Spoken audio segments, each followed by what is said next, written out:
ومبتكر في مجال التكنولوجيا المالية. هو شغوف بقدرة الابتكار على إحداث التأثير في حياة الملايين والمساعدة على تحقيق التحول في الخدمات المالية، وهو الشريك المؤسس والمدير العام لستارت اب بوت كامب فينتك وسايبر سيكيورتي. تفضل.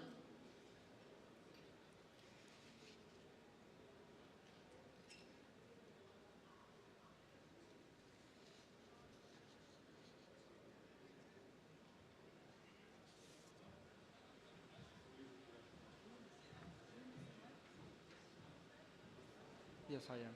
Michael, hi. Am I coming up now? Okay. Where is your speaker?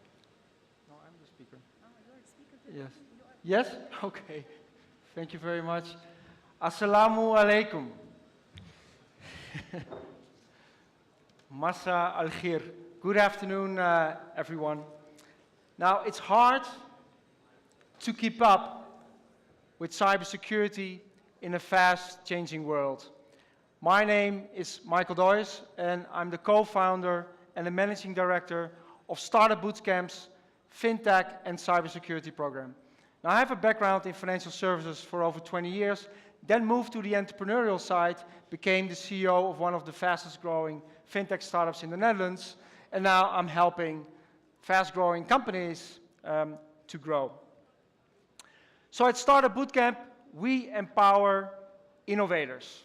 And we do this across different verticals in many different industries with our startup acceleration programs, covering industries such as smart cities, which we have a program in Dubai, smart transportation, e-commerce, but also FinTech and cybersecurity. And both FinTech and cybersecurity are the hottest areas of startup innovation and investor focus, because they're at the heart of huge industries that are about to disrupt and transform. And over the last few years, we've built the largest and the most advanced innovation program in FinTech and cybersecurity. Now, innovation is going faster than ever before. And new technologies have a huge impact on major industries, but also on our personal lives. Here's an overview of 100 high-potential startups that cover artificial intelligence and help to transform the financial services industries. Now, the interesting part is that of these 100 high-potential companies in AI, almost all of them did not exist just 2 years ago, nor was the technology advanced enough to build the propositions that the startups have built today. So there's this entrepreneurial revolution going on where thousands of new tech companies are entering the market. So what about the existing companies? Well, I can predict that in the next 10 years, 40% of existing enterprises will no longer exist in a meaningful way. Think about that from a risk perspective. This covers your own firm, but also your customers. So we're in the biggest technology transition in history. Now, let's just give me a show of hands. Who feels comfortable with all of these changes, these technology advances in the future? Just a raise of hands. Who feels comfortable with that? And who feels a little bit uncertain about all of these changes and about the future? Well, here's a quote maybe to change your mind. It's the business of the future to be dangerous, right? So it's the unpredictability of the future that allow us to change it. I hope it gives you a different perspective. Now, let's look how technology changes the way we interact with each other, how we interact with the planet, how we interact with the economy, but also with ourselves. Let me give you a few examples of the changes that we've seen, how we interact with each other. Now, many different devices, people, infrastructure gets connected and communicates real time. And we see a sort of a rising tide in consumer advancements and in technology that provides us better value and that is supposedly going to improve the quality of our lives. Now, the smartphone is really sort of the universal remote control to change the world around us. And you hear a lot about the Netflix effect when we talk about new consumer technology, but I think we should also be talking about the Amazon effect, because Amazon is moving into a lot of new and different verticals, and they want to fundamentally disrupt those verticals. And they do this with a complete new set of a new generation of products. And one of them is Amazon Go. Let's just have a quick look. 4 years ago, we started to wonder, what would shopping look like if you could walk into a store, grab what you want, and just go? What if we could weave the most advanced machine learning, computer vision, and AI into the very fabric of a store so you never have to wait in line? No lines, no checkouts, no registers. Welcome to Amazon Go. Use the Amazon Go app to enter. Then put away your phone and start shopping. It's really that simple. Take whatever you like. Anything you pick up is automatically added to your virtual cart. If you change your mind about that cupcake, just put it back. Our technology will update your virtual cart automatically. So, how does it work? We used computer vision, deep learning algorithms, and sensor fusion, much like you'd find in self-driving cars. We call it Just Walk Out technology. So a very seamless experience in some of the stores of the future. And actually, this store was to open this month, the first one in Seattle. But they need a few more months. So it will be opened in Q1 of next year. A seamless experience. Now, companies like Apple are investing a lot in expression and emotion tracking. And if you look at all the developments in biometrics, you wonder, you know, if Apple is able to use facial expressions, capture the human face and use those expressions in an emoji, which they've clearly demonstrated just recently, you wonder, okay, can we take a human face and use those emotions for other things? Now, what would be the benefit of that? Well, imagine a transaction where you just pay with a smile. Or imagine that you get a discount because we can capture your facial expression on something that you seem to be very interested in. So these are all examples of the changes that deeply change also our personal lives. And I think those that are in the connected internet society and grow up, today's generation, they will completely emerge in this new way of thinking, very much different than how we grew up in. So the fourth industrial revolution is in full swing, and it's powered by robotics, it's powered by AI, by the Internet of Things. But we also need to look at how technology is going to help us sustain our planet. Because if we go back to 1800, there were 900 million people living on the planet. Today, we have almost 8 billion people living in the planet. So we need a lot of energy to make sure this can all happen. Now, the good news is that the renewable energy revolution already happened. It's not something that needs to happen. It's taking place right now. And a lot of things are going to be connected, all kinds of mobility services where we will take everything and everyone from A to B. Finally, the urban mobility gets into the third dimension. Life is about shared autonomous transportation systems.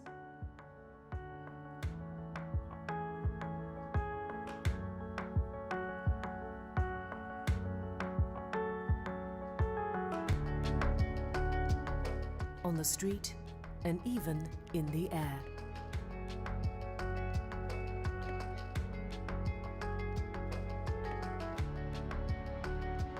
Different means of transportation will seamlessly be integrated in existing and future mobility ecosystems. It's never been so easy. It's never been so exciting. It's never been so easy, it's never been so exciting, but we need a lot of power to make this happen. Where's all this energy coming from? Well, there are major developments, of course, on the energy part, and by 2022, there's enough renewable capacity to power large economies such as India and Japan. So this looks very, very promising. But we need a lot of more of these smart energy factories. And if you talk about smart factories, you cannot go without not mentioning Tesla. And Tesla is building a gigafactory, actually in Nevada. And it's going to be the largest building ever. So not the tallest. I know in Riyadh, you guys are building the tallest. This is going to be the largest. It's going to be bigger than 100 football fields. You can basically house 100 Airbus 380 in there. So it's going to be huge. And there are 9 more gigafactories actually in the works. By the way, if we have 100 of these gigafactories, we can use that to power all energy in the world. So that's really amazing. This is how fast this is going. So another thing that we see with all of these technology changes is the rise of the smart cities, right? Now, again, back to 1800, only 2% of people actually lived in a city. By 2030, 60% of the people on the planet will live in an urban region. So I think we can safely say that technology is changing our very civilization, which is great, a lot of advancements. But now let's talk about cybersecurity, because cybersecurity is getting really, really serious, because the impact of being insecure is going to be huge. If you cannot mitigate the risks of being insecure, your company could lose its shirt. Now, I remember just a few years ago, cybersecurity was sort of a box-ticking exercise, a boring compliance task. That's no longer the case. It's now up on the board level. It's a board level consideration as the number of the attacks, the amounts, the impact of the damage, but also the sophistication of the criminals need us to step up. So we estimate that in 4 years' time, there will be almost 20 billion connected devices. This sounds great, right? But there's a dark side of being connected everywhere. Because more opportunities for hackers to get in, and also more systemic risks on crucial services. If everything can be connected, everything can be hacked. And no one is safe. Even the NSA got hacked. And now their tools is in the hands of not so nice hackers. Cybercrime really manifests itself in roughly 4 ways, and all are troubling. And the first one is that user privacy is at risk. As we upload more and more personal information, we share a lot of personal information on social media networks, the accumulation of all of this data means actually that there's information out there that could reveal much more information that even your own friends or your family may know about you. So cybersecurity is becoming a way of life, even for Mark Z. And one of the biggest bombshells recently was a breach by a US credit agency that was breached twice in 6 months, exposing information, personal information from 143 million people in the US. Half the population got exposed, so a huge privacy risk. And then another company, Deep-Root Analytics, they have a database with voter information of almost 200 million people. And that information went back to 10 years, and it was open and completely available by accident. Now you may wonder, well, I don't care, it's just voter information. What can you do with voter information? Well, just look at the elections. What can happen with voter information, where the winning campaigns scored millions and millions of social media profiles to target real-time and micro-messaging to specific individuals because they know they can be influenced by the right data. Another way that cybercrime manifests itself is through misinformation, fake news. And as I just mentioned, if Apple is able to use human facial expressions and put it on an emoji, what happens if we can use these facial expressions and put them on another person? Let's say a person of authority. Yeah? So that could be the future of Photoshop. That could be the future of fake news. And Adobe is now allowing your words to convert, or sorry, your files to convert in the words of somebody else. That's a bit scary because the University of Washington, they actually did a research, and what it means if you can convert these audio files into realistic mouth movements. And what happens then, I will show you next. It got me thinking about my full-time employees and their ability to survive on $8 an hour in New York City. And foremost in all of our minds has been the loss and the grief felt by the people of Orlando. Most of us don't get our health care through the marketplace. We get it through our job or through Medicare or Medicare. And what you should know is that thanks to the Affordable Care Act, your coverage is better today than it was before. Women can get free checkups, and you can't get charged more just for being a woman. To give his employees come together to pass a common, there's a bill that would boost America's very, very hard times. Some progress, at least within the small confines of the legal community. I think it's real important. Here we go. President Barack Obama, when you giving a speech, make sure you use a lot of pauses. America's businesses have created 14.5 million new jobs over 75 straight months. So there's a whole new thing about fake news, right?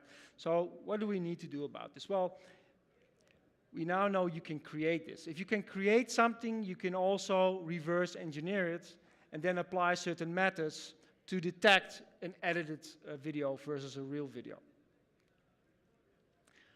The third way that cybercrime manifests itself is through theft. So cyber theft is really expected to rise with 60% next year. And imagine, that all your public records, your medical history, your bank account, your social security number is just up for grabs on the black market, and people can just buy this. Now, you probably want to buy this back when this happens, and a lot of people do. But this is the most lucrative attack. Identity theft and ransomware is the most lucrative and used by the black hats.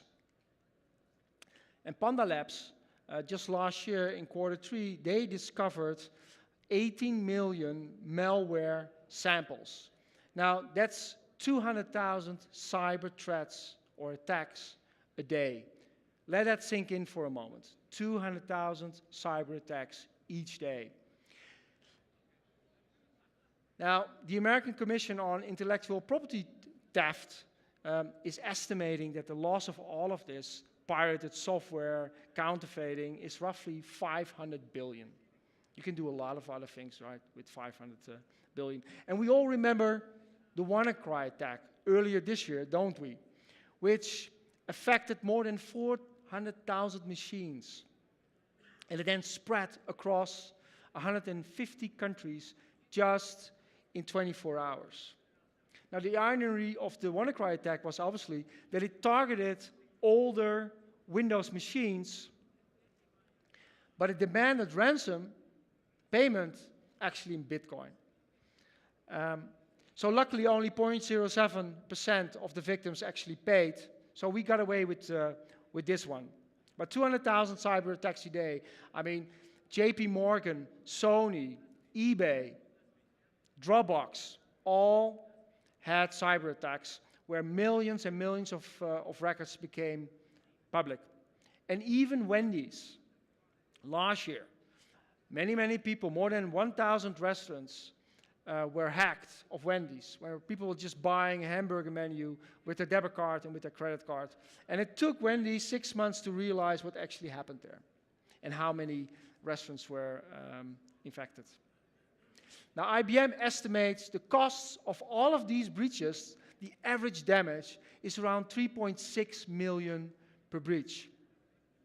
So we're dealing here with a race between the owners of the data and the hacker. Whoever has more data will win. And we need to analyze a lot of the data so that we understand the patterns of individual behavior. Because once we do, and we can identify this, recognize this, then actually we can find outliers against the individual behavior, and then we know that this is malicious. Now, Bitcoin is going through the roof, right? Everybody is just crazy about Bitcoin. So cryptojacking is now becoming really, really popular as well. The fourth way that cybercrime manifests itself is through infrastructural breaches, which is, I think, is the most worrisome trend out there. Because software can now shut down critical infrastructure around the world. Just a few examples. In 2015, Ukraine's largest TV broadcast just went completely down. So the servers were corrupted, and they were replicating across 200 employees' laptops. Now, they impersonated an antivirus software, and this went on for actually 6 months until they took the TV station down. And then just last year, they struck again in the Ukraine, this time with a large power plant.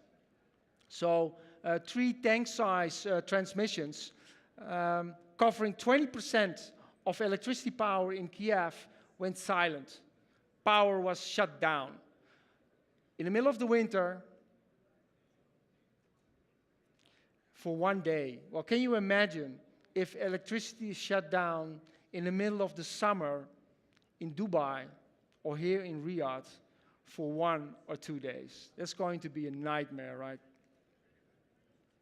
So we get connected everywhere, and now there's also this huge trend of drones everywhere. I mean, everything gets connected. The car, even you and me, can and will become carrier of transactions. And only in the US, it's estimated in 3 years, there will be 7 million drones in the air. Now compare this to 3,500 commercial carriers. You can understand that this is a serious cybersecurity risk out there. And yeah, just to spoil your day, there's another botnet which is now under the radar, and it's said to have been already affecting 1 million organizations. We still really don't know exactly what it is because it flows under the radar. So we've seen all these changes. Now we see some of the concerns on the cybersecurity side. So what are we going to do about all of this, right? Well, as I mentioned, I'm from Startupbootcamp, and we scout the most promising and most talented cybersecurity startups around in the world. So I've done that. I've been traveling to many different countries. I've spoken to 450 companies myself in the last 3 months. And these are the areas in cybersecurity that they are focusing on. The first one is authentication and biometrics. The second one is security by design. And then the last one is what I call offensive and defensive cybersecurity. But let's start with biometrics, which is the hottest area in cybersecurity. The iPhone X release is really witness of how this is taking off, with Face ID system as an alternative to Touch ID. And really, Apple is making us comfortable with this technology. A technology, by the way, facial recognition, that's been there for decades. But it's now going to completely change the UX in how we identify ourselves. These are some of the companies that are active in the biometric space, promising startups. And one of those companies is a company called ObjectTech. ObjectTech is a company from the UK. Well, with many of these startups, this company did not exist a year ago. But they've launched a pilot at the airport in Dubai. Let me show you how it is. Hi. Can you introduce yourself? Yes, my name is Fatma Mazroui. I'm the head of Smart Project Support Cross-Section at Smart Services, GT RFA. Today we have the Smart Tunnel, which is a new service that we're providing in the near future. It is basically a service where a person can use the tunnel in order to recognize. The person can go in the tunnel. The first thing is that their iris details are taken and recognized. While they're walking in the tunnel, their facial recognition is taken. At the end of the tunnel, they are pre-cleared and can head along into duty-free. So ObjectTech, again, a startup from the UK, is helping Dubai's airport to match people's passports with their faces when they walk into the airport, just to provide the whole customs checking in. Now, we talked about the rise of smart cities as a clear sign of all of the changes with technology, but we need a lot of data to actually help protect those cities. So we have all of these CCTVs, right, in many cities that are identifying, are alerting us and recording things if something is happening. Now imagine millions and millions more of these cameras, these smart cameras. Well, one of the biggest chipset giants in the US, and according to Fortune magazine, this is the hottest company in Silicon Valley. So if you want to invest, the hottest company in Silicon Valley, what they're trying to do is use data from 500 billion cameras around the world, sorry, 500 billion, 500 million cameras around the world, to use AI and build this omnipresent watchman in the world. And imagine then millions and millions more of these cameras. It sounds great. But obviously there's another side to this, because this can all be hacked. And we need to be careful that, if we do this and if we use this, we need to get security in mind. So there is a saying that if you don't build today's systems with security by design in mind, as a company, you actually should be liable. Now, we saw quite a few companies in this space being active, providing security by design. A company called HackerOne, maybe people have heard about that. It's founded by two Dutch guys from the US. We found similar companies to HackerOne, like FindBug, doing actually the same thing, but also a company from Portugal called TripleCheck. And what they could do is they find malicious content, potential malicious content in your code. It's very simple how it works. Let me just show you a quick video. So the way it works is quite simple. You put your source code in a folder, you press a button, and you get a report. And on this report, you get a score. And this score is telling you how good or how bad you're doing. So we see this technology being used in universities. We see this technology being used in cyber insurance to evaluate how many legal risks a company is building in terms of software. But more important, we see this technology being used by companies, by your engineers, as a weapon that they are now using to clean up their code without trauma, without complications, to just get it done. Security by design, TripleCheck from Portugal. So the last group is the offensive and the defensive cybersecurity. So we see a lot of things here.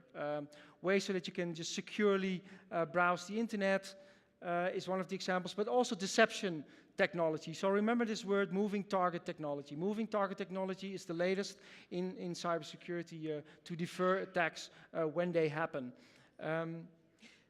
Now, maybe you know that any cybersecurity attack, or at least 90% of cybersecurity attacks, always start with a phishing attack.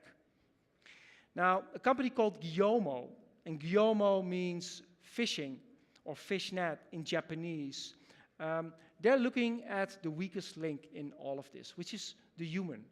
And this is what they provide. When a user clicks on a link to a non-whitelisted website, Peer Preview springs into action.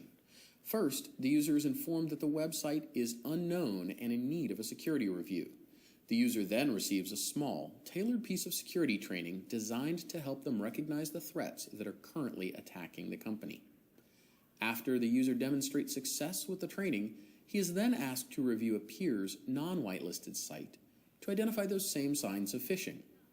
By gathering this feedback in real time from a crowd of users and combining it with our machine learning backend, the Guillermo solution more accurately and efficiently identifies and blocks malicious sites, all while honing in on each user's unique strengths as well as addressing their training needs. So companies like Guillermo help us to stay alert and helps to identify these risks early on as a human. Now, I don't want to be sort of a preacher of doom and gloom, but if we believe that only the paranoid survive, then it's not a matter if we're going to be hacked, but when we're going to be hacked. And when this happens, we need to have the measures in place to deal with that. Because as I dream of a world with all of these amazing possibilities and opportunities that we talked about when I started, I think we should also bear in mind that we've got to build solutions with more security and more privacy in mind so that actually we can enjoy living in what I think is the best century of human development. Shukran. Thank you.